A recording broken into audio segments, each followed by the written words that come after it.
අපි ඔබට මතක් කරා අද බ්‍රහස්පතින්දා නුගසෙවනේ අපි දරුවන් ගැනයි කතා කරන්න කියලා විශේෂයෙන්ම COVID-19 වසංගතයක් තියෙන කාලෙක ඔබ ඔබේ දරුවා පිළිබඳ කොයිතරම්නම් සැලකිලිමත් වෙනවද? විශේෂයෙන්ම අලුතින් උපත ලැබූ දරුවෙක් පිළිබඳව අම්මා කෙනෙකුට තියෙන වගකීම් ගොඩක්. ඉතින් අම්මා කෙනෙක් නිතරම හිතනවා කොහොමද මගේ දරුවාව මේ කාලය තුල වඩාත් හොඳින් පරිස්සම් කරගන්නේ කියලා. ඉතින් අපි විශ්වාස කරනවා මේ කතාබහ ඔබට බොහොම වැදගත් කතාබහක් වෙයි කියලා.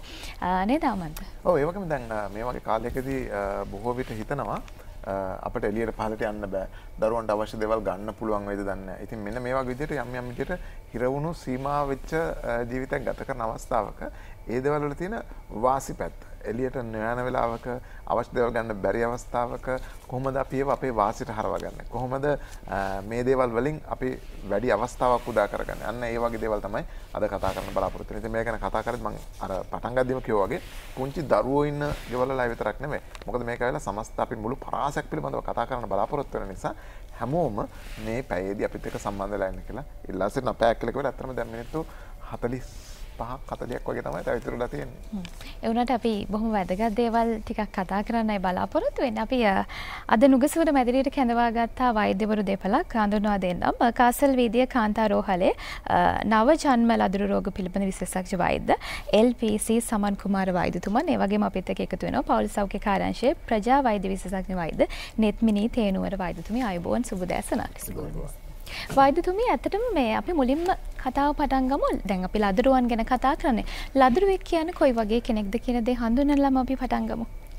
ඇත්තටම ලදරුවෙක් කියන්නේ අපි ඉන්නවා මුල ඉපදුන දවසේ ඉඳලා පළවෙනි මාසේ වෙනකන් අපි නවජන්ම කියලා කියන්නේ. එතකොට ඉන් පස්සේ අවුරුදු වසරක් පමණ යනකම් අපි ලදරුවෙක්. ඊට පස්සෙත් අපි එක එක කැටගරයිසේෂන් එක එක විදිහට වෙන් කරනවා. ඉතින් ඇත්තටම ළමයෙක් අවුරුදු 18 දක්වාම අපේ තියෙන විදිහ අනුව දරුවෙක් කියලා හඳුන්වනවා. එතකොට මේ ලදරුවෙක් කියලා අපි විශේෂයෙන් අද කතා කරන්නේ නවජන්මයන් මුල මාසයේ ඇතුළත.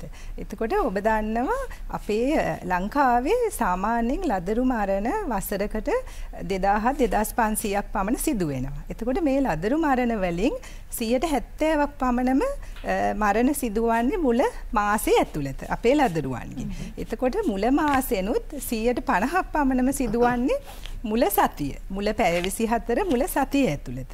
එතකොට ඒකෙන් තේරෙනවා ගොඩාක් වැදගත් මේ ලදරුවන්ව අර මුල පැය 24 සහ මුල සතිය ඇතුළත අපි කොහොමද ඒගොල්ලන්ට රැකවරණය දෙන්නේ, ඒගොල්ලන්ව බලාගන්නේ කොහොමද කියන එක ඉතාමත්ම වැදගත්.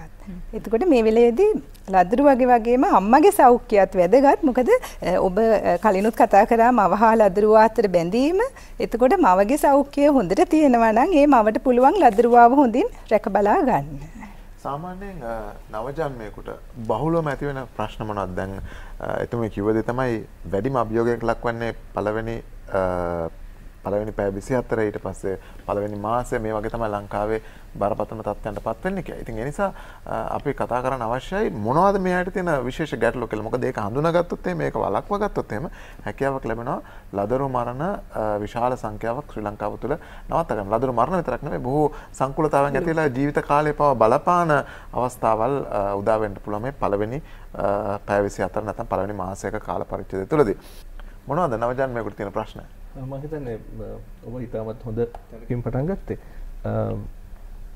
ඩොක්ටර් නෙත්මිනි කිව්වා වගේ අපේ ලදරු මරණ ගත්තොත් වැඩිපුරම ප්‍රමාණයක් සිද්ධ වෙන්නේ නවජන්ම ලදරුවන් ආශ්‍රිතව.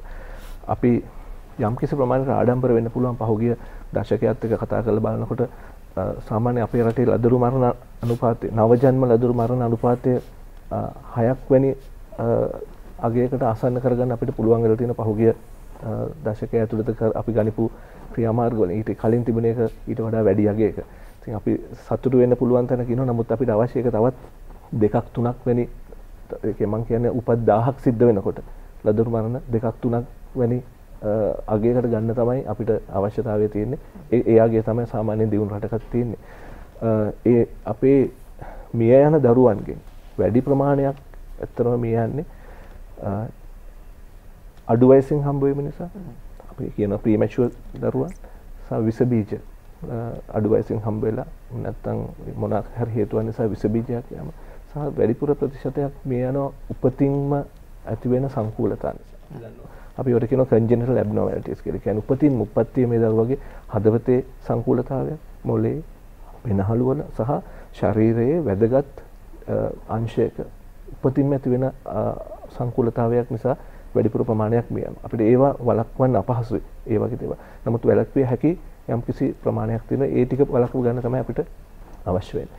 ඒකම මේ වැඩසටහනේදී අපි කතා කරන්න බලාපොරොත්තු වෙන විදිහට සමහර සංකූලතා තියෙන දරුවෙක් ගෙදර ගිහිල්ලා නිරෝගීව ඉපදිලා ගෙදර ගිහිල්ලා නොදැනුවත්කම නිසා නොයෙකුත් සංකූලතා වලට ගොදුරු වෙලා මිය යන්න පුළුවන්. එහෙම නැත්නම් ඔබ කිව්ව විදිහට රෝහලට රැගෙන එනකොට සමහරට පරක්කු වැඩි වෙන්න පුළුවන්. දරුවා ජීවත් කරත් පසු කාලීන සංකූලතා සමග ජීවත් වෙන්න සිද්ධ වෙනවා. මෙන්න මේ දේවල් මොනවාද? විශේෂයෙන්ම මේ නිරෝධායන දිරනීතිය පවතින වෙලාවේ මවකට එහෙම නැත්නම් පවුලේ අයට සමාජිකයන්ට දරුවෙක් රැගෙන රෝහලට යෑමේ අපහසුතාවයක් තියෙන වෙලාවල් තියෙනවා. සමහර වෙලාවට යන්න පුළුවන්කම තිබුණත් යන්නේකේ අවදානමක් තියෙනවා. ඒතකොට අපි දැනගන්න එක වැදගත්. මොකද්ද සාමාන්‍ය මොකද්ද අසාමාන්‍ය මොන වෙලාවටද අපි රෝහලක් කරා යා යුත්තේ මොන වෙලාවටද අපි කලබල වෙලා ඉක්මනට මේ දරුවට වෛද්‍ය ප්‍රතිකාර ලබා දෙන්න යහුසුලුව කටයුතු කරන්න ඕන මොන වෙලාවද කියලා දැනුවත් වෙන එක මම හිතන්නේ මේ වෙලාවේ අතිශයම වැදගත්. හොඳයි. දැන් අපි මේ වගේ කාලවකවානුවක්. ඒ කියන්නේ දැන් මේ වෙලාවේ ගොඩක් සීමා සහිත සහ මේ අපි හැමෝම හිතනවානේ වෛරසයක් තියෙනවා කියලා වටාපිටාවේ. ඒ වෛරසය කොතනද කාලඟද කියලා හිතාගන්න බැරි කාලවකවානුවකට අපි ඇවිල්ලා ඉන්නවනේ. මේ වගේ කාලවකවානුවක නවජන්මයක් ඉන්න ගෙදරක් මොන වගේ පරිසරයක් සකස් කරගන්නවද? මොකද අපිට උගන්ලා තියෙන පුරුදු කරලා තියෙන හැමතැනම වෛරසය ඇති කියන සැකය කුකුසැතුව ජීවත් වෙන්න කියලා. ඒ වගේ පරිසරයක අපි කොහොමද නවජන්මයක් ඇති කරගන්නේ? ඇත්තටම මේ අපි ඉස්සර කාලේ ඉඳලම දරුවෙක් ලැබෙන්න ඉන්න අම්මා කෙනෙක් ගෙදර පරිසරය හදා ගන්නවා මේ අලුත් දරුවව පිළිගන්න. ඉතින් එතකොට දරුවා ලැබෙන්න රෝහලට යනකොට අපි ඇත්තටම 99%කටත් වඩා රෝහල්වල දරුවෝපත් වෙන්නේ. මෙතනදී කියන්න ඕනේ ඒ කියන්නේ දරුවට හොඳම රැකවරණය දෙන්න අපි කොවිඩ් වසංගතය තිබුණාද නැද්ද කියන එක නෙමෙයි අපි රෝහලකට අනිවාර්යයෙන්ම යන්න ඕනේ දරුවපත සඳහා. එතකොට අවශ්‍ය රැකවරණය දෙනවා. ඊන් පස්සේ ගෙදර පරිසරය. ඉතාමත් වැදගත්. මොකද අපේ අම්මලා ගොඩාක් අය දන්නවා කොහොමද කරන්න කියලා. හැබැයි අර තව තවත් අපි ඒක හොඳම තත්ත්වයේ පරිසරයක් ගෙදර හදාගන්න ඕනේ. එතකොට මේ දරුවට වෙන්න පුළුවන් ගෙදර අම්මලා පිරිසිදු කරගන්නවා. අපි එතකොට අපි දරුවව ගෙනියන කාමරය ඒ ප්‍රදේශය පිරිසිදු කරගෙන විස බීජ නැතුව දැන් ડોક્ટર සමන් කිව්වා වගේ අපේ විස බීජ යන නිසා ලදරු මරණ සිදු වෙනවා, ලදරු සංකූලතා ඇති වෙනවා. එතකොට පරිසරය පිරිසිදු කරගන්න ඕනේ. ඒ වගේම උෂ්ණත්වය. දැන් ගොඩාක් දරුවන්ගේ උෂ්ණත්වය අඩුවීම නිසා ප්‍රශ්න ඇති වෙනවා. ඉතින් එතකොට දරුවා ගෙනහිල්ලා අපි ජනේලයක් ළඟ තියන්නේ කෙලින්ම සුළං හමන ස්ථානයක තියන්නේ අර කාමරේ අපි වෝම් කියලා කියන්නේ. ඒ කියන්නේ සාමාන්‍යයෙන් උෂ්ණත්වය අඩුවෙන් තියෙන්න ඕනේ. ඉතින් ඒක ප්‍රදේශයේ උෂ්ණත්වය ගොඩාක් වැඩි නම් ඒක ගැටලුවක් නෑ. සෙල්සියස් අංශක 25 26 විතර වගේ 26 විතර වගේවත් තියාගන්න ඕනේ. ගොඩාක් අඩු වුණොත් එහෙම ඒක දරුවට හොඳ නෑ. එතකොට හිරු එළිය කෙලින් ඒ කියන්නේ වාතාශ්‍රය හොඳින් ලැබෙන්න ඕනේ. ඒ වගේම දුම් දැන් අපි ගෙදර දරලිපෙන් උයනවා නම් එක්කෝ අපේ පියවරු දුම් පානය කරනවා නම් එතකොට ඒ දුම එන්න හොඳ නෑ දරුවගේ ශ්වසනාබාධ වැඩි වෙනවා. ඒ වගේ එතකොට දැන් මදුරුව ඉන්න ප්‍රදේශයක් නම් මදුරු දැල් ඒවා අපි ලෑස්ති කරලා තියාගන්න ඕනේ මේ දරුවා නිවසට එනකොට. ඒ වගේම අපේ සාම්ප්‍රදායික පුරුද්දක් තියෙනවා දරුවෝ බලන්න යන්න. එතකොට මේ වෙලේ අපි අවුරුද්දේ උපන්දිනේට දරුවව බලන්න යන් කියලා හිතාගත්තොත් හොඳයි. මොකද මේ අලුත් ඉපදින දරුවව බලන්න අසල්වැසියෝ නෑදෑයෝ එන එක හොඳ නෑ. ඒ වගේම මවට දැන් අපි ආහාර දෙනවා බෙදා හදා ගන්නවා ඒවා කරනවා. අපි ඇත්තට මේ නිරෝධායන ඇඳිරි නීතිය එක්ක කතා කරා අපේ අල්ලපු ගෙදර අය නිරෝධායනය වෙලා ඉන්නවා නම් වැට ළඟ හරි කෑම ටිකක් තියන්න කියලා. එතකොට ගිහිල්ලා ඒතර පුටුවක් තියන්න මේසයක් තියන්න. එතකොට එතන කෑම ටිකක් දෙන්න. ඒතර ඒ වගේ අපේ අසල්වැසියන්ට උදව් කරන්න පුළුවන් මවට ආහාර පාන සපයන්න පුළුවන්. ඒ වගේ දේවල් අපි බලන්න ඕනේ. ඒත් එකම දැන් ඔකටම අදාළ නිසා මම වෙන ප්‍රශ්නයකට යන්න කලින් අහන්නේ දැන් දරුවෝ වඩා ගන්න එක. ඊට පස්සේ දරුවෝ සිප ගන්න එක. දැන් අපි හිතමු ලංකාවේ අපි හරි ආදරය කියලා දරුවන්ගේ සමහර මුහුණ සිප ගන්නවා. සමහරවිට දරුවගේ කකුල සිපිනවා, අතක් සිඹ ගන්නවා. එතකොට කෙලින් මෙයා ඊට පස්සේ අත අරගෙන කටේ දා ගන්නවා. කකුල අරගෙන කටේ දා ගන්නවා. ඒ වතන ඊට පස්සේ දරුවෝ වඩා ගන්න ගියාම සමහර වෙලාවට රැකියාවට ගිහලා ආව වෙන්න පුළුවන්, බස් එකේ ආව වෙන්න පුළුවන්, ත්‍රිවිලර් එක ආව වෙන්න පුළුවන්, කෝච් එක ආව වෙන්න පුළුවන්. ගෙදරවල හරි හදිස්සි දරුවෝ වඩා ගන්න ගිහලා දරුවෝ වඩා ගන්නවා වෙන්න පුළුවන්. දැන් මේ විස බීජ නෙවෙයි මොන විස බීජ තියෙන පරිසරයක වුණත් මේ වගේ දේවල් ගැන පොඩ්ඩක් සැලකිලිමත් වෙන්න ඕනේ නේද? මේ කාලෙදී ඒක ඉතාමත්ම වැදගත්. එතකොට අපි ගෙදර ඉන්න දැන් අපිට කියන්න බෑ අම්මම විතරක්ද තාත්තම විතරක්ද එහෙම කියලා. ඉතින් එතකොට දරුවට අර දැන් ආදරය පෙන්වන්න අවශ්‍යයි. අපි දරුවගේ මනෝ සමාජීය සංවර්ධනයට අපි යා ගැන ආදරය දක්වනවා, සැලකිල්ලක් දක්වනවා කියලා පෙන්වන්න ඕනේ. හැබැයි දරුවව අත ගන්න ඒව කරන්න ඕනේ. නමුත් මේ කාලේ මේ වසංගත රෝග තත්ත්වයේ හන්ද අපි ගොඩාක් අර ප්‍රවර්ධනය කරන්නේ දරුවන් සිප ගැනීම වැනි දේවල්. අනික විශේෂයෙන් අපි නිවසින් බැහැරව ගියොත් අපි ගෙදරට එනකොට ඒ ඇඳුම් සියල්ලම ඉවත් කරලා නාලා ඇඟ සෝදලා එහෙම තමයි එන්න ඕනේ. විශේෂයෙන් කුඩා දරුවෝ ඒ වගේම ලොකු දරුවෝ වැඩිහිටි අය ඉන්න ගෙවල් වල අපි ඒක ගැන විශේෂයෙන් සැලකිලිමත් වෙන්න ඕනේ. අනික පිටතින් එන අමුත්තන්ට දරුවව අත ගන්න, වඩා ගන්න එහෙම දෙන්න හොඳ නෑ මේ කාලෙදී. මේ කතාබහට පුංචි දෙයක් එකතු කරනවා නම් මම හිතන්නේ නවජන්ම දරුවෙකුට COVID-19 රෝග තත්ත්වය ඇති වෙනවා නම් ඒක ඇති වෙන්නේ අනිවාර්යයෙන්ම තවත් වැඩිහිටියෙකි. අපි දන්නවා මවට COVID-19 තිබුණත් ප්‍රසූත කරන දරුවට COVID-19 වැළඳීමේ ගර්භාෂය තුලදී වැළඳීමේ හැකියාව ඉතාමත්ම අඩුයි කියලා තමයි දැනට තියෙන දත් වලින් අපි දකින්නේ. ඉපදුනාට පස්සේ තමයි COVID-19 බෝ වෙන්නේ. එතකොට නිරෝගීව ගෙදර යන දරුවෙක්ට COVID-19 බෝ වෙනවා නම් ඒ බෝ වෙන්න පුළුවන් තවත් වැඩිහිටියෙකි. අපි ඉතාමත්ම පැහැදිලි මම හරිම කැමති මාතෘකාවක් කතා කරේ මේ වැඩිහිටියන් වෙනත් පිටස්තර පුද්ගලයන් ඇවිල්ලා දරුවන් බලන්න එන එක නෑදෑයෝ යාළුවෝ ඇවිල්ලා බලන්න එන එක ඇවිල්ලා සිප වෙනඳ ගැනීම වඩා ගැනීම මේ වගේ කරන එක 100%ක්ම නවත්විය යුතු මේලා. ඒ විතරක් නෙමෙයි අපි මෙතන කතා කරමු නැති දෙයක් තමයි අපි පවුලේ සමාජිකයින් කොච්චර සමාජීය වගකීමක් අරගෙන මේ වෙලාවේ කටයුතු කරනවද? පිටාය එන්න ඕනේ නැහැ. යාළුවෝ නෑදෑයෝ වෙන්න අවශ්‍යම නැහැ. අපි ගෙදරින් අය මේ නිරෝධායන නීති රීති වලට අනුකූලව වැඩ කරන්නේ නැතුව වගකීමකින් තොරව සමාජයට ගිහිල්ලා ගෙදර එනවා නම් අපිට සමාජයෙන් මේ COVID-19 ගෙදරට ගේන්න පුළුවන්. අපි දන්නවා අපේ වැඩිහිටි પરම්පරාව මේකේ ලොකු අවදානමක් තියෙනවා. ඒ වගේම අලුත් උපන් දරුවන්ගේ ප්‍රතිශක්තිය අඩුයි. වාසනාවකට මේ වෙනකන් දරුවන්ට COVID-19 හැදුනත් සංකූලතා අඩුයි කියලා තමයි දැනට පේන්නේ. නමුත් ඒක අපි පහසුවෙන් ගත යුතු කාරණයක් නෙවෙයි. මොකද මේ වෛරසය හිතාමත් ශීඝ්‍රයෙන් වෙනස් වෙන වෛරසයක්. එතකොට අපිට ඊළඟ සැරේ වෙනස් වෙන වෛරසය දරුවන්ට බොහොම දරුණු විදිහට බලපෑමේ හැකියාවක් තියෙනවා. ඒක හන්ද මේ දරුවෝ ආරක්ෂා කරගන්න එක වැඩිහිටියන්ගේ වගකීමක් නේ. ඇත්තටම ආමන්ත දැන් මේ කාලේ හැම කෙනෙක්ටම අර වෛද්‍යතුමන් කිව්වා වගේ වගකීම බොහොම වැඩි. මොකද අම්මා කෙනෙක් නිවසකට වෙලා තමන්ගේ දරුවා බලාගත්තා තාත්තා සමහරලාවට රැකියාවට යන්න ඕනනේ. ඊට පස්සේ නිවසට එනකොට ඒ තියෙන අවදානම දරුවන්ට වඩාත් තියෙන නිසා තමයි වෛද්‍යතුමන් නිරන්තරයෙන් මතක් කරන්නේ ඔබේ දරුවා පිළිබඳ සැලකිලිමත් වෙන්න සහ ඔබ සමාජයටත් කරන බොහොම වටිනා මෙහෙවරක් බවට පත් වෙනවා ඒ ආරක්ෂා වීම.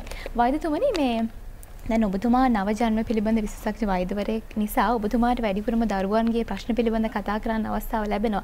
මේ කාලය තුල COVID-19 කාලය තුල නිතරම මම හිතන්නේ අම්මලා පුංචි දෙයටත් කලබල වෙලා කතා කරන අවස්ථාවල් තියෙනවා. ඇත්තටම අපි දැනුවත් කරොත් මේ කාලේ Tamanට විසඳ ගන්න පුළුවන් පුංචි දේවල් තියෙනවා නම් ඒවා අපිට කළමනාකරණය කරගන්න පුළුවන් නේද? අතිශයම වැදගත්. මොකද මේ වෙලාවේ අපි දැනගන්න එක වැදගත් මොන තත්වයේද සාමාන්‍ය තත්වයක් වෙන්නේ මොන තත්වයේද රෝගී තත්වයක් වෙන්නේ සහ මොන වෙලාවටද අපි දරුවෙක් වෛද්‍ය උපදෙස් සඳහා රෝහලකට යොමු වී යත්තේ. මොකද අපි අනවශ්‍ය විදිහට කලබල වෙලා ගෙදරින් එළියට බහලා යන එකත් අවධානමක් තියෙන නිසා. අපි දන්න ගොඩක් වෙලාවට අම්මලාට තියෙන ගොඩාක් ගැටලු තියෙනවා. අපි ප්‍රායෝගිකව වැඩ කරනකොට තේරෙනවා.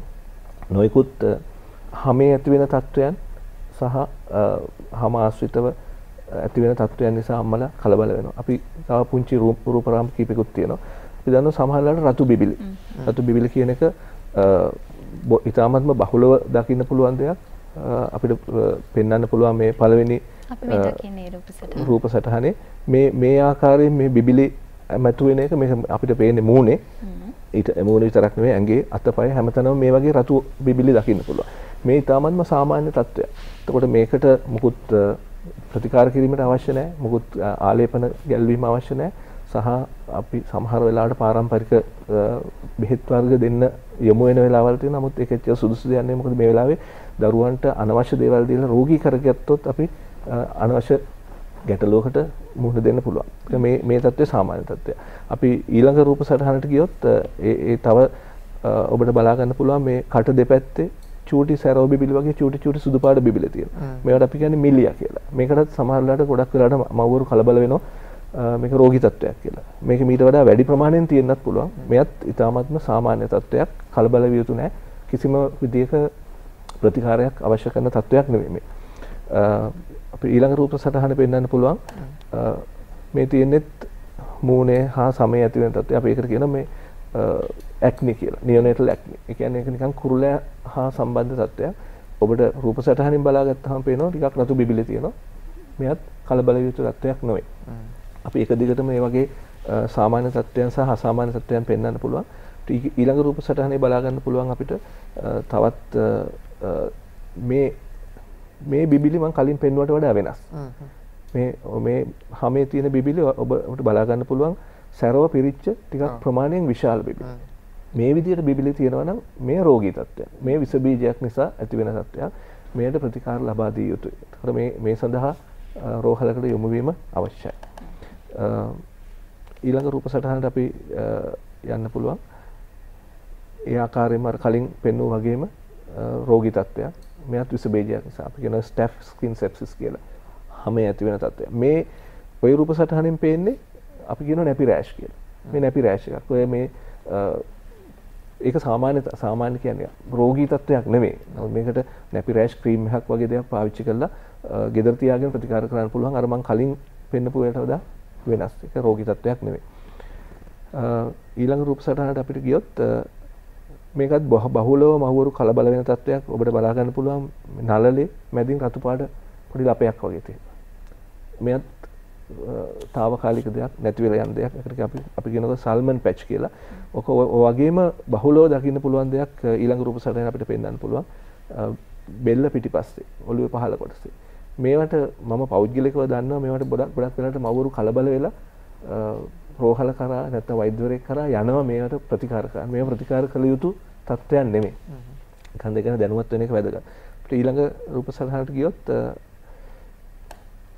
මේක බලා ගන්න පුළුවන් වෙන්නේ මේ පිට ප්‍රදේශයේ සහ පහළ ප්‍රදේශයේ ඔබට බලා ගන්න පුළුවන් පොඩි කළු පාට එහෙම නැත්නම් නිල් පාට සුරු කළු පාට ලප කීපයක් තියෙනවා. මේවත් කියන අපි මොන්ගෝලියන් බ්ලූ ස්පොට්ස් කියලා. මේවත් ඉතාමත්ම සාමාන්‍ය තත්ත්වයක්. රෝහලකට යන්න අවශ්‍ය නැහැ. අවුරුදු 2ක් 3ක් යනකොට මේවා නැති වෙලා යනවා. මේ උපන්ලපත් නෙමෙයි ඇත්තටම. අනිත් සමහරලාට මවරු අහනවා මේක උපන්ලපයක්ද මේක කැතයිනේ තිබුණා කියලා. මේක අවුරුදු කිහිපයක් යනවා නැති වෙලා යන දෙයක්. ඊළඟ රූප සටහනේ අපිට බලා ගන්න පුළුවන් වෙන්නේ සමහර වෙලාවට කිරිමැලියන් කියලා ගොඩක් වෙලාවට මවරු පාවිච්චි කරන වචනයක්. කිරිමැලියන් කියන්නේ මේ රූප සටහනේ දකින්න දෙය සහ අපි සාමාන්‍යයෙන් දකින්න දරුවෙක් ඉපදිලා සති 2ක් 3ක් මව් කිරි බොනකොට දිව මැද හරියේ සුදු පාට පොඩි පැච් එකක් වගේ බැඳෙන්න පුළුවන්.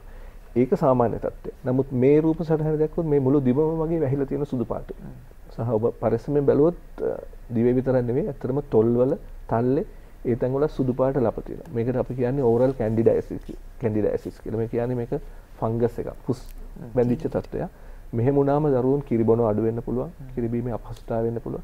ඒ ප්‍රතිකාර කර යුතු තත්ත්වයක්. ඒ දරුවට පමණක් නෙවෙයි මවගේ පීරුවට පවා ප්‍රතිකාර කරන්න ඕනේ මේ තත්ත්වෙවි. ડોක්ටර් ඒ කියන්නේ ඒ වෙලාවට ඉක්මනට අපි ප්‍රතිකාර ගන්නවා. ඒ වෙලාවට මේකත් හදිස්සියේ කලබල වෙලා මේ අද දැක්කනම් අද යා යුතු තත්ත්වයක් නෙවෙයි. නමුත් දවස් කිහිපයක් ඇතුළත රෝහලකට ගිහිල්ලා වෛද්‍යවරයෙක් හම්බ වෙලා ප්‍රතිකාර ගත යුතු තත්ත්වයක්. අපි ඊළඟ රූප සටහනට යන්න පුළුවන් නම් මේකත් බහුලව දකින තත්ත්වයක්. අපි කියන ක්‍රේඩල් කැප් කියලා. ඔළුවේ ටිකක් පොතු යන ස්වභාවයක් ඇති වෙන දෙයක්. සාමාන්‍ය තත්ත්වයක්. ඒක රෝගී තත්ත්වයක් නෙවෙයි. කලබල වෙලා බෙහෙත් ගත යුතු තත්ත්වයක් නෙවෙයි. වැඩිපුර තියෙනවා නම් ඒකට ප්‍රතිකාර කළ යුතුයි. නමුත් මේ භයානක තත්ත්වයක් නෙවෙයි. ඊළඟ සමහර දරුවන්ගේ සම්පූර්ණයෙන් මේ වගේ හැම යනව නේද? ඔව් එහෙම තියෙනවා නම් ඒක ප්‍රතිකාර ලබා ගත යුතු තත්ත්වයක්. අපිට ඊළඟ රූප සටහනට පෙන්වන්න පුළුවන්.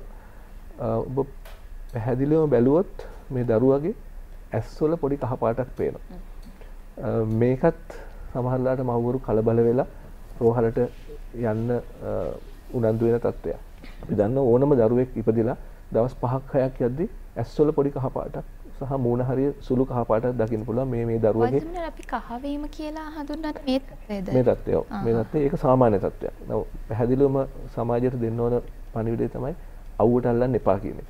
තාමත් අපි අර ඉස්සර පරණ විදියට අවුවට ඩිරෙක්ට් සන්ලයිට් කියන්නේ අවුවට ගෙනහිලා දරුවෙක් ඇල්ලුවොත් දරුවගේ උෂ්ණත්වය අසාමාන්‍ය විදිහට වැඩි වෙන්න පුළුවන් සහ ඇස් වලට හානි වෙන්න පුළුවන්. මේ තත්ත්වය සාමාන්‍ය තත්ත්වයක්.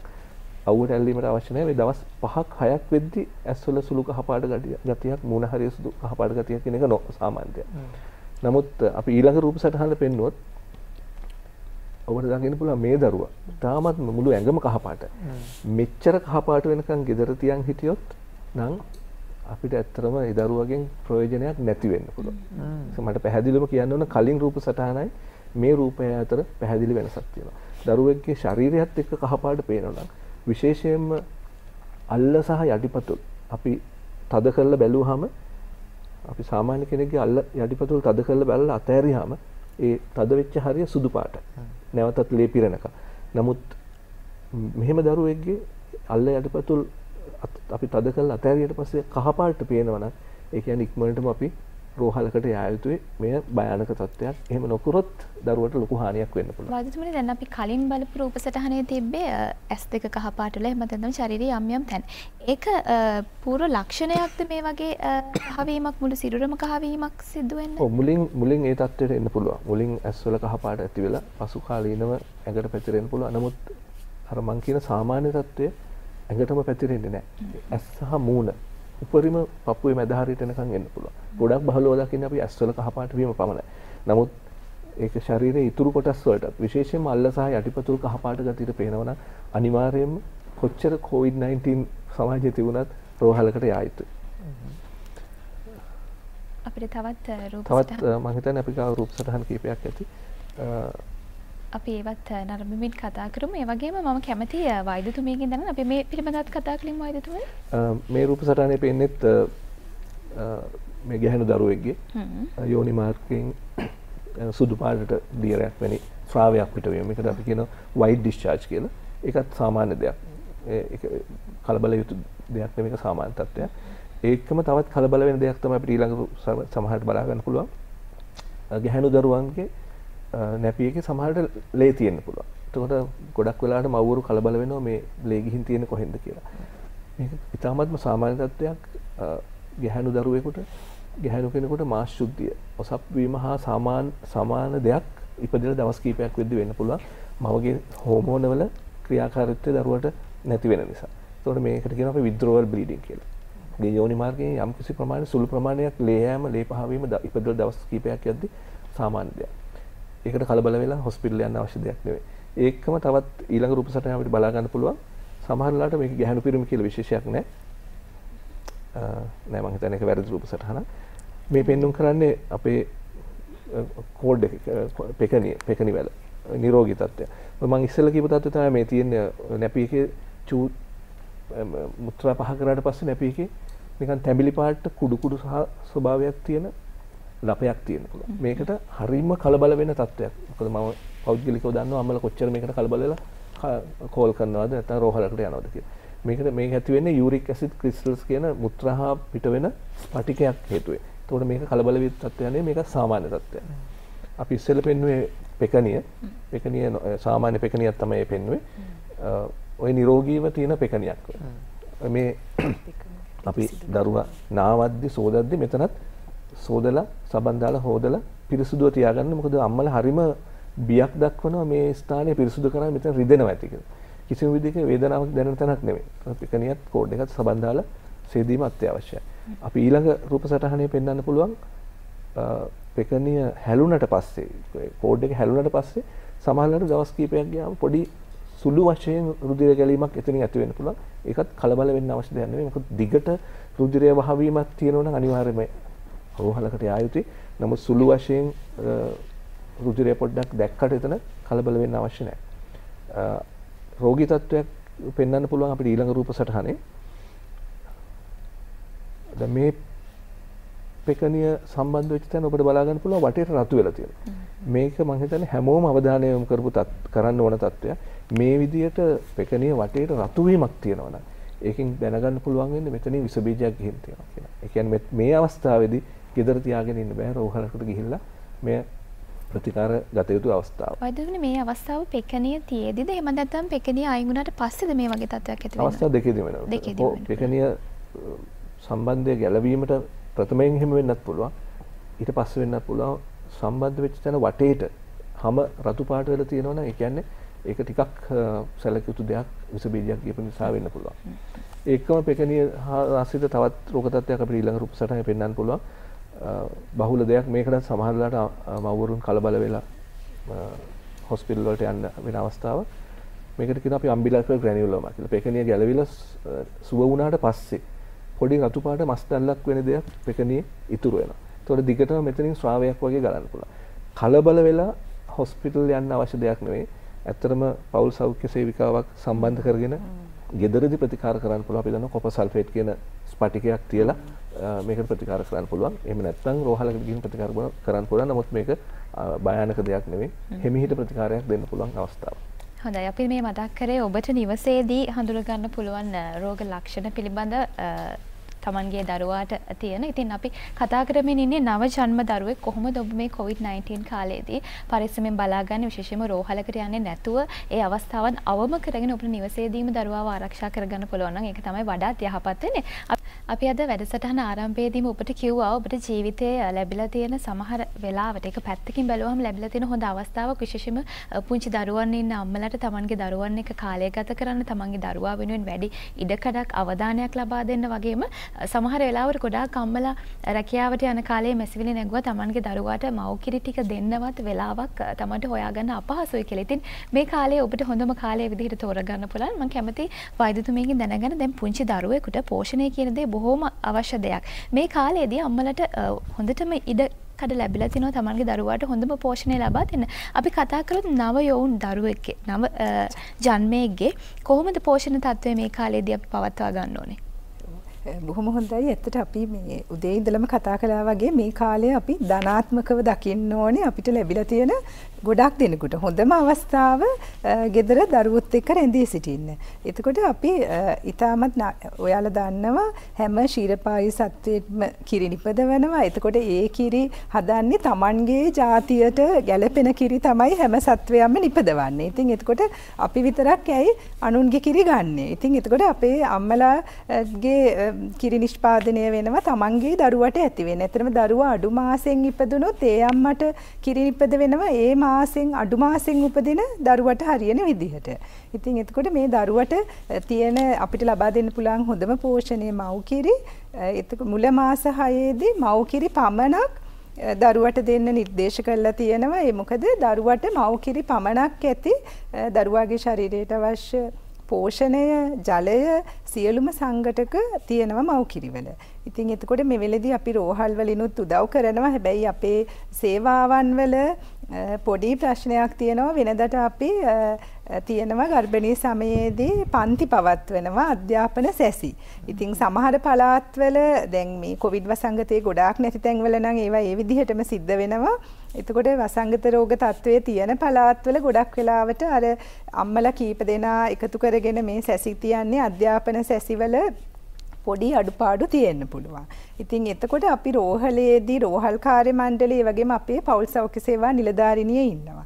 හැම වෙලේම එතුමියගේ ෆෝන් නම්බර් එක අපි ඉල්ලගෙන අම්මලට දෙනවා තියාගන්න ඕනේ. උදව් අවශ්‍ය වෙලාවෙදී උදව් ගන්න. එතකොට මේ අම්මලට මව් කිරි දෙන්න ඇත්තටම අපි හැමෝගෙම සහයෝගය ඕනේ. ඒ වගේම සෞඛ්‍ය සේවකයන්ගේ සහයෝගය, ගෙදර අයගේ සහයෝගය. එතකොට අම්මා, ආච්චි අම්මා, ස්වාමි පුරුෂයා ඔක්කොගෙම සහයෝගය ලබා දෙන්න ඕනේ. එතකොට මව් කිරි වලින් ලැබෙන දැන් මේ වෙලේ අපි රෝග ගැන කතා කරනවා. එතකොට විශේෂම දේ ප්‍රතිශක්තිය. එතකොට මව් කිරිවල තියෙනවා ප්‍රතිදේහ තියෙනවා සජීව සෛල තියෙනවා. එතකොට ඒව දරුවට ගියාම මේ COVID-19 ඇතුළු එතකොට බෝ වෙන රෝග. ඒ වගේම බෝ නොවන රෝග. එතකොට පස්සේ කාලෙකදී හැදෙන අසාත්මිකතා, ඇදුම, දියවැඩියාව වැනි රෝගවලිනුත් දරුවා වළක්වනවා මේ මව් කිරි පානය කිරීම තුලින්. ඉතින් එතකොට අපිට මේ වෙලේ දරුවට දෙන්න පුළුවන් හොඳම දේ තමයි මව් කිරි පමණක් දෙන්න පුළුවන් මාස 6 වෙනකල්. ඊට පස්සේ අනිත් අමතර ආහාර පටන් අරගෙන මව් කිරි දිගටම දෙන්න පුළුවන් අවුරුදු 2ක් හෝ වැඩි කාලයක්. ඉතින් අපි හැමෝගෙම සහයෝගය මේ අම්මට ලබා දෙන්න ඕනේ. දැන් පළවෙනි මාසයේ දැන් ගොඩක් ගැටලු අඩුයි. ඉස්සර තිබුණා මම හිතන්නේ අපි මේ වැඩසටහන පටන් ගත්ත කාලේදී 10 වර්ෂය විතර වගේ මාසයේ පළවෙනි මාසයේ මෞකරි විතරක් දෙන්න කියන එක පවා ස්ථාපිත කරන්න සෑහෙන කාලයක් ගත වුණා. හැබැයි දැන් අද වෙනකොට මම හිතන්නේ ඒ ගැන කිසි කවුරුත් ප්‍රශ්න කරන්නේ නැහැ, තරක කරන්නේ නැහැ. පළවෙනි මාස 6 තුළ මෞකරි පමණක් දීම ස්ථාපිත වෙලා තියෙන අපේ සමාජය තුළ. හැබැයි තාමත් ගොඩාක් මතිමතාන්තර සහ සංකීර්ණ ප්‍රශ්න ඇති වෙන්නේ මේ මෞකිරි මාසයෙන් පස්සේ රළු ආහාර වලට පුරුදු කරලා ඒ යන වසරක විතර කාල පරිච්ඡේදය තුළදී ඔවුන් හිතනවා දැන් අමතර ආහාර වලට පුරුදු වෙද්දී තවත් කිරි ආහාරයක් එකතු කළ යුතුයි කියලා. විශේෂයෙන්ම අවුරුදු මාස 6ත් අවුරුද්දත් එකමාරත් වගේ අතර දරුවන්ට මේ වෙලාවේ යම් කිසි දෙයකට මුලා වෙලා දෙමාපියෝ සමානට වැරදි වැඩ කරන අවස්ථාවක් තියෙනවා. අනවශ්‍ය දේවල් කරන අවස්ථාවක් තියෙනවා. මොකක්ද ඇත්තටම කරන්න ඕනේ ආහාර වලට හුරු වෙන අවස්ථාවේදී? එතකොට ඉතාමත් හොඳයි ඒක අපි කතා කරන එක හුරු වෙන අවස්ථාවේදී අපේ ඇත්තටම පෞල් සෞඛ්‍ය කාර්යාංශයේ අපේ වෙබ්සයිට් එකේත් අර අපි වෙනදට මේ අතිනුත් ලබා දෙන කුඩා පොත් පිංචවල තියෙනවා. ඒවා ඔක්කොම අපි මෘදු පිටපත ඒකේ අප්ලෝඩ් කරලා තියෙනවා. බලන්න පුළුවන්. එතකොට ක්‍රමක්‍රමයෙන් තලප වගේ පටන් අරගෙන ඒ වගේ තමයි දරුවව ඝන ආහාර වලට යොමු කරන්නේ. හැබැයි මාස 6න් පස්සේ අපි මූලික තැන දෙන්න ඕනේ අර්ධ ඝන ඊට පස්සේ ඝන ආහාර වලට. මොකද මව්කිරි අපිට දිගටම පවත්වාගෙන යන්න පුළුවන්. හැබැයි අර ආහාර වලට ප්‍රමුඛත්වය දීලා තමයි මව්කිරි දෙන්නේ. ඉතින් අපි ඇත්තටම දකිනවා මේ ටිකේම දැක්ක අපි Facebook වල සමාජ මාධ්‍යවල ප්‍රචාරය වෙනවා අම්මට පිටි පැකට් එකක් ගන්න මුදල් නැහැ. මේ දරුවට දෙන්න දෙයක් නැහැ. එහෙම බෑ. නමුත් අපේ අම්මලා නිවසෙත් ඉන්නේ මේ දවස්වල. ඉතින් එතකොට අපි වැඩි අවධානය මොකද දරුවට ලැබෙන හොඳම පෝෂණය අපි අර ආහාර වේල අමතර ආහාර එක හරි වෙනවා. තප්පර 10කට දෙන්න ඉක්මනට වෙලා බලන්න. එතකොට අමතර ආහාර වේල හරි විදිහට එතකොට දානෙමය ආහාර, ප්‍රෝටීන සහිත ආහාර, මේද සහිත ආහාර එහෙම දෙනවා නම් දරුවගේ පෝෂණය හොඳට ලබා ගන්න පුළුවන්. ඒ වගේම දැන් මේ කිරි පිටි හෝ වෙනත් කිරි වර්ග දීමෙන් අපිට ලැබෙන අහිතකර ප්‍රතිඵල වැඩි. එතකොට මේ වෙලේ ආසාදන එනවා. එතකොට විස බීජ එන්න පුළුවන් අනිත් කිරි ලබා දීමෙන්. ඒ වගේම දැන් දරුවට අසාත්මිකතාවය එන්න පුළුවන්. එතකොට ඒ වගේම පාචනය දැන් මේ අපේ අර පෝස්ටරේ තියෙනවා පිටිකිරිවල ආදීනම 21ක්. ඉතින් එතකොට මහා ගොඩයි. එතකොට පරීක්ෂණ කරලා ඔප්පු කරලා තියෙනවා සිගරට් 20ක් බොනවට වඩා අහිතකර ප්‍රතිඵල එනවා මේ පිටිකිරි ලබා දීම නිසා. ඉතින් එතකොට දැන් මේ වගේ අවස්ථාවක අපි අපේ දරුවව රැක ගන්නද ඕනේ තව තවත් ප්‍රශ්න ඇති කරලා. එතකොට අපිට පාචනයේ වැනි රෝගාබාධ වැළඳෙන්න පුළුවන් මේවා හදනකොට වෙන ගැටලු වලින්. එතකොට ඒව වෙලා අපිට තව රෝහලට යන්න අවස්ථා වැඩි වෙන්න පුළුවන් වෙනත් ආහාර ලබා දීම මගින්. එතකොට අපි නිවසේ සාධන මේ වෙලේ තව එක හොඳ දෙයක් වුණා. අපි ගොඩ දෙනෙක් රැකියාවට යන අය කඩවලින්ම කෑම කන්න පුරුදු වෙලා හිටියේ. දැන් අපි මොනවා හරි මොකද දැන් කඩ ගොඩක් පළාත්වල වහලා. එතකොට කඩවල් වලට යන්න බයයි මේ කොරෝනා බෝ වෙයිද කියලා. එතකොට අපි අපේ ලොකු දරුවෝ වුණා. ඔක්කොමලා අර අම්මලා හදලා දෙන කෑම කන්න පුරුදු වෙලා තියෙනවා. ඉතින් මේක හොඳ අවස්ථාවක් කරගෙන අර ළමයින්ට කටට රස වෙන්න. එතකොට අපි හැමදාම එකම දේ හදලා දෙන්න කියන්නේ. එතකොට වෙනස් ಜಾති එකතු කරලා කෑම හදලා දෙන්න මේ වෙලේ අම්මලා උනන්දු වෙනවා නම් හොඳයි. අර වෙනත් කිරි වර්ගයට මේ පොඩක් වෙනස් විදියකට මේ උත්තරයක් දුන්නොත් මාස 6න් පස්සේ මේ තව මොන හරි කිරි දෙන්න ඕනද කියන ප්‍රශ්නෙට අපිට අපි කාටවත් දරුවෙකුට විතර නෙවෙයි ඔබ අපි සියලුම දෙනාට තවත් සතුටුකගේ කිරි බීලා ජීවත් වීමේ කිසිම අවශ්‍යතාවයක් නැහැ. කිරි කියන දේ අවශ්‍ය දෙයක් නෙවෙයි. කල්පනා කරලා බැලුවොත් තවත් සතෙක්ගේ කිරි හොරාට අරගෙන බීලා ජීවත් වෙන ලෝකෙ ඉන්න එකම සතා තමයි මනුස්සයා. එතකොට ඒවයි ආදීනව ඩොක්ටර් නෙත්මිනි කියපු විදිහට ආදීනව ගොඩක් තියෙනවා. එතකොට අපිට කිසිම අවශ්‍යතාවයක් නැහැ මාස 6න් පස්සේ අමතරව කිරි එකක් එකතු කරගන්න. මාස 6න් පස්සේ නේ ඇත්තටම අවුරුද්ද 2-3 දරුවෙකුටවත් වෙනත් කිරි එකක් දීමේ කිසිම අවශ්‍යතාවයක් නැහැ. සමබර ආහාර වේලක් දෙනවන. සහ මව් කිරි දීම අවුරුදු 3ක් දක්වා මවකට මව් කිරි දීම සිද්ධ කරන්න පුළුවන්. ඔතනදී එක්තරා විදියකට මුලා කරන උපක්‍රමයක් තමයි හිතාමතාම වෙන්න පුළුවන් උපක්‍රමශීලීව වෙන්නත් පුළුවන්. දැන් විශේෂයෙන්ම අවුරුද්ද පැනනට පස්සේ ලබා දෙන්නා වූ කිරිපිටි වලදී මේක සාධාරණීකරණය කරන්න ඉදිරිපත් කරන කාරණේ තමයි මෙය කිරිපිටි පමණක් නෙවෙයි මේකට මේක එකතු කරලා තියෙනවා. හරි මේකට මේක එකතු කරලා තියෙනවා. අවුරුද්දට වැඩි නම් අපි මේක එකතු කරලා තියෙනවා. අවුරුදු දෙකකට වැඩි නම් මේක එකතු කරලා තියෙනවා. තුනට වැඩි නම් මේක එකතු කරලා තියෙනවා. ඒ නිසා තමයි මේක වැදගත් වන්නේ කිරිපැටි වලට එහාගේ දෙයක් මේක තුල ප්ලස් තියෙනවා කියලා. ඒකට අපි කොහොමද උත්තර දෙන්නේ? ඒ ඔය එකතු කරපු කිසිම දෙයක් අපි හඳින්වත් කොහෙන්වත් ගෙනාපුව නෙවෙයි නේ. ඒ සියලුම දේවල් ස්වාභාවිකව පරිසරයෙන් ස්වාභාවික දේවල් වලින් නිස්සාරණය කළ ගන්න දේවල්. අපිට අවුරුද්දෙන් පස්සේ මම දෙමාපියන්ට කියන්නේ හොඳට අල බතල කොස් දෙල් ඒ වගේ ගමේ ආහාර පුළුවන් තරම් කන්න දෙන්න. මොකද ඒවා වසවිස අඩු කෑම වීම. ඒතකොට මේ අපි සාමාන්‍යයෙන් කන සමබර ආහාර වේලක් ඇතුලේ ওই කියන සංගතක සියලුම දේවල් තියෙනවා. අපි පොඩි කාලේ දැන් අපි මේ තත්ත්වයට අද ඇවිල්ලා ඉන්නවා. අපි ඔය කියන සංගතක එකතු කරපු කිරි බිව්වද අපි අද? අපිට මොකද්ද දැන් අද වෙලා තියෙන්නේ? අපිට කිසිම ප්‍රශ්නයක් තියෙනවද මේ වෙනකම්? ඉතින් ඒක හන්ද ඒවා මං හිතන්නේ බොරුයි කියන එක අපිට සමාජයෙන් අපි අතරින්ම ඔප්පු වෙනවා. මව්කිරි තරම් වටිනා දෙයක් තවත් මෙහිට නැහැ දරුවෙකුට පෝෂණය වෙනුවෙන් දෙන්න. ඒ නිසා වෛද්‍යතුමන් මතක් කරන්නේ ඔබ හැකි සෑම අවස්ථාවකම දරුවා වෙනුවෙන් මව්කිරි ලබා දෙන්න කියලා. වෛද්‍යතුමනි ඔබතුමන් සඳහන් කරේ අවුරුදු 3ක් වගේ කාලයක් පුළුවන් නේද? මව්කිරි දීම දිගටම සිදු කරන්න පුළුවන්. ඒ වගේම අපි තවත් කාරණාවක් පිළිබඳව කතා කරොත් දැන් අපි දරුවන්ගේ රෝග ලක්ෂණ පිළිබඳව කතා කරා. ඒත් එක්කම අපිට තව බලන්න දෙයක් තියෙනවා පුංචි දරුවන් පිළිබඳව. අපි ඒකත් නරඹලම කතා කරමු.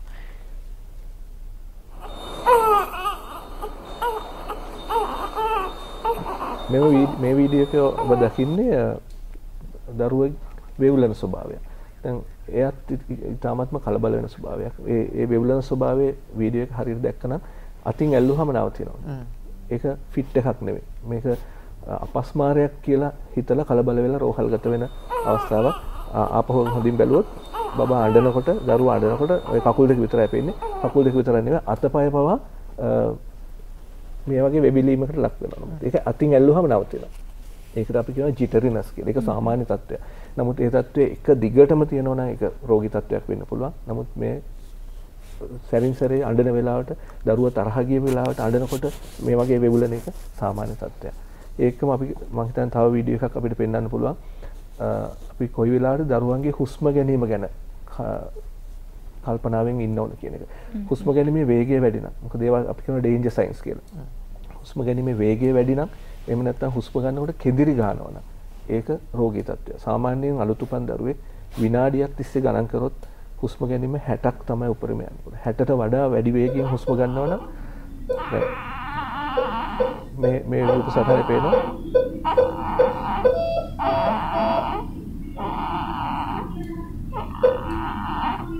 ඔබට බලන්න පුළුවන් ඒ දරුවෝ එක දිගටම කෙඳිරි ගන්නවා.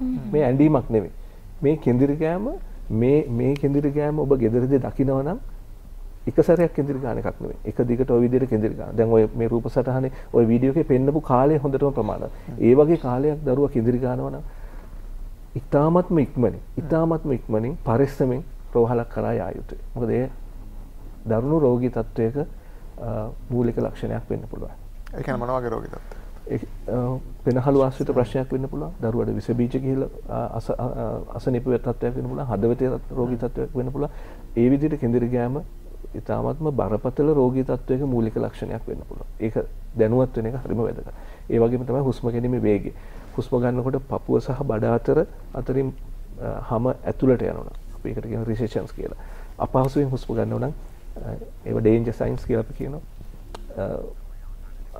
රෝගී තත්ත්වයකට මුලපිරීමක් වෙන්න පුළුවන්. හොඳයි අපිට ඉවර කරන්න තෝරන හැබැයි තව පොදු ප්‍රශ්නයක් අහන්න තියෙන මේක ඇහුවේ නැත්නම් ටිකක් මදිකමක් දැනෙනවා මේ මලබද්ධය කියන එක මව් කිරි බොන වයසේදී මලබද්ධය කියන එක සෑහෙන ගැටලුකාරී තත්ත්වයක් දෙමව්පියොත් බය වෙනවා ඒකට විවිධ ගොඩ වෙදකම් කරන්න හදනවා ඒ වගේ ප්‍රශ්න ගොඩක් තියෙන තත්ත්වයක් තමයි මම හිතන්නේ හරිම මේ බහුලව ප්‍රශ්නයක් හොඳයි ඒක මතු කරාට මව් කිරි විතරක් බීලා ජීවත් වෙන දරුවෙක් දවස ගානේ මල පහ කිරීමේ අවශ්‍යතාවයක් නැහැ. එය දවස් 7කට එකපාරක් සිද්ධ වුණත් සාමාන්‍යයි. සාමාන්‍ය අපි දන්නවා මව් කිරි බොන හැම වෙලාවෙම වුණත් මල පහ පිට වෙන්න පුළුවන්. 10 පාරක් මව් කිරි බොනවා නම් 10 පාරටම මල පහ පිටවීම සිද්ධ වෙන්න පුළුවන්. ඒ සාමාන්‍ය තත්ත්වය. එකම කාලයත් එක්ක මාසයක් දෙකක්වත් යද්දි මල පහ පිටවීම ක්‍රමානුකූලව අඩු වෙලා දවස් 3කට 4කට 5කට සැරයක් යනවා. සමහර දවස් 7කට සැරයක් යන්න පුළුවන්. දරුවා කිරි බොනවා නම් බඩ පුරව දාලා හරි වෙන අපහසුතාවයක් නැත්තම් දරුවා නිරෝගී වෙන්න නම් වමනේ දාන්න නැත්තම් වෙන මුකුත් සැලකියුතු කාරණයක් නැත්තම් මල පහ පිටවීම දවස් 5කට 6කට 7කට සිද්ධ වුණත් ඒක සාමාන්‍ය දෙයක්. ඒකට ප්‍රතිකාර කිරීමේ අවශ්‍යතාවයක් නැහැ. හැබැයි ඒක දිගටම තියෙන වෛද්‍යවරයෙක් හම්බ වෙන එක වැදගත්. තයිරොක්සින් වගේ දේවල් සමහර විට බලන්න අවශ්‍ය වෙන්න පුළුවන්. ඒක හන්ද එක දිගට මේ තත්ත්වය තියෙනවා නම් වෛද්‍ය උපදෙස් ලබා ගන්න එක වැදගත්. දැන් මේ කතා බහ නරඹන ඔබට ප්‍රශ්න ගොඩාක් මතුවෙන්න පුළුවන්. निराකරණය කරගන්න තවත් ගොඩක් දේවල් තියෙන පුළුවන්. ඒ නිසා මම ඔබට දුරකථන අංකයක් මතක් කරනවා. පෞල් සෞඛ්‍ය කාර්යාංශය ඔබට පුළුවන් දැනුවත් වීමක් ලබා ගන්න. ලියා ගන්න මෙන්න මේ දුරකථන අංකය 0112 26 96 677. 0112 26 96 677. පෞල් සෞඛ්‍ය කාර්යාංශයේ දුරකථන අංකය. ඒ වගේම ඔබට පුළුවන් 1999 කියන දුරකථන අංකයටත් කතා කරලා යම්කිසි අවශ්‍යතාවයක් තියෙනවා නම් මේ පිළිබඳ දැනුවත් වෙන්න. ඉතින් වෛද්‍යතුමන් සඳහන් කරා වගේම මේ වෙලාවේ ඔබ නිතරම සැලකිලිමත් වෙන්න ඔබේ දරුවා පිළිබඳව. මොකද මේ වෙලාවේ පුංචි අතපසු වීමකින් Taman හිතනවාට වඩා වැඩි දෙයක් සිද්ධ වෙන්න පුළුවන්. මොකද රෝහලකට යන එක මේ වෙලාවේ අනවශ්‍ය විදිහට රෝහලකට යන එක දරුවාට අවදානම් තත්ත්වයක් නිසා අපි නිතරම ඔබට මතක් කරන ඔබේ දරුවා පිළිබඳ වෙනදාටත් වඩා වැඩි අවධානයකින් කටයුතු කරන්න කියලා. එහෙමනම් අපි මේ කතා බහ අවසන් කරන්නයි සූදානම් වෙන්නේ. බෙහෙවින් ස්තුතිවන්ත වෙනවා කාසල් වීදියේ කාන්තා රෝහලේ නව ජන්ම ලදරු රෝග පිළිබඳ විශේෂඥ වෛද්‍ය LPC සමන් කුමාර වෛද්‍යතුමා. ඒ වගේම අපිත් එක්ක එකතු වුණා පෞල් සෞඛ්‍ය කාර්යාංශයේ ප්‍රජා වෛද්‍ය විශේෂඥ වෛද්‍ය නෙත්මිනී තේනුවර වෛද්‍යතුමිය. ඔබ දෙදෙනාටම බොහොම ස්තුතියි අපිත් එක්ක එකතු වෙලා මේ පිළිබඳව කතා කරන්න එකතු වුණාට. අයබෝවන්.